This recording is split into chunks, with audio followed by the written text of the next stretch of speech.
Le sourire du vrai roi. Avant même que vous lisiez ceci, j'insiste sur un message important. Allez lire l'Évangile avant même que vous lisiez mes paroles.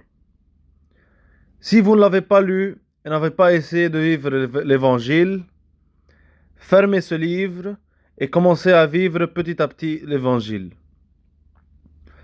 Vous verriez, vivrez et ferez encore de choses plus grandes que ce que vous liseriez ici. Vous ne me croyez pas, essayez de le vivre.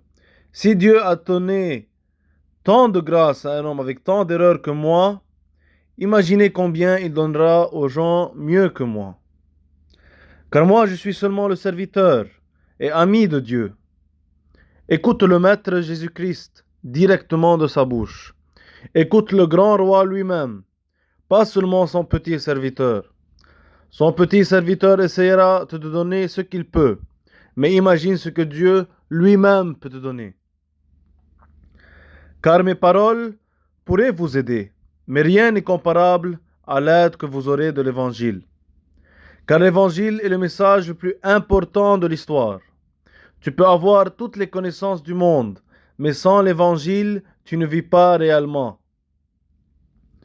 Durant cette année, il s'est passé plein d'expériences avec mon Seigneur que je n'ai point écrit ou dit, et que d'autres écrivains, dont on catégorise mystique, auraient probablement plus écrit. Que le Seigneur nous aide à discerner quoi révéler et quoi pas dire, car il y a des choses que c'est seulement entre vous et Dieu. Et je vous le dis, essayez de garder des choses entre vous et Dieu comme ce que l'Évangile vous dit.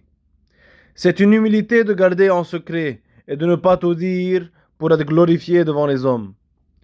Car la gloire que vous aurez auprès de Dieu au ciel est plus grande que celle que vous aurez auprès des hommes.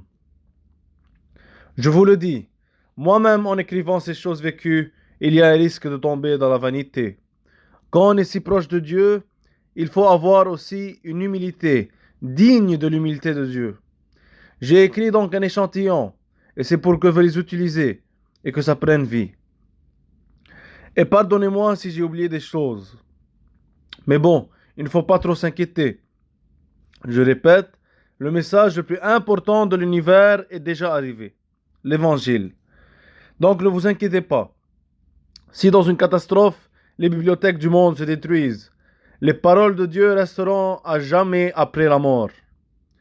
La bibliothèque éternelle de Dieu vaut mieux que les bibliothèques éphémères des hommes. Expérience devant le Saint-Sacrement. Une fois, en marchant à la cathédrale Marie-Reine du Monde et en s'approchant du Saint-Sacrement, il y avait comme une émanation de paix et de joie qui émanait du Saint-Sacrement. Plus je m'approchais, plus mon âme et mon corps étaient en repos. Pour les sceptiques, je vous le dis, ce n'était pas un phénomène psychologique, placebo, créé par le cerveau, mais bel et bien spirituel, et au-delà des 5 sens, et en dehors de ce monde. C'était une sensation divine, et bien divine de l'au-delà. C'était bien une goutte du ciel. Et c'est alors par certitude que je vous le dis. L'Eucharistie est bel et bien le corps du Christ. Qui d'autre, par sa présence, vient cette paix divine qui nous calme dès qu'on s'approche encore plus.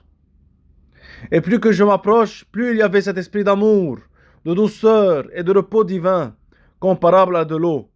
C'est le Saint-Esprit qui émanait de Jésus-Christ. Cette paix divine, en étant unie à Dieu, dépasse tous les repos que le monde vous donnera. Ce n'est pas seulement moi qui le dis, c'est Dieu lui-même qui vous le dit dans l'Évangile.